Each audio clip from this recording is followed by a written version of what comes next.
Pentru că m-ați tot întrebat dacă aceste cărnițe cu lut polimeric rezistă la apă și la spălat, o să vă fac o mică demonstrație.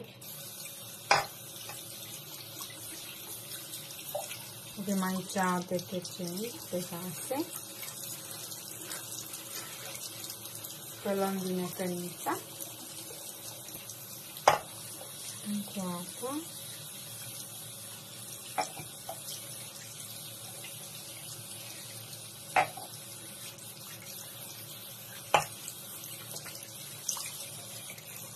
După cum vedeți, nu s-a întâmplat nimica.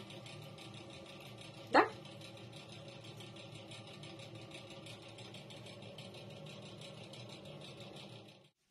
Și acum am aici un fierbător cu apă fiartă și o să facem demonstrația și cu apa fiartă.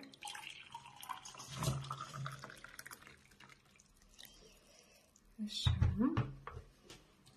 Și să vedem dacă rezistă la cald.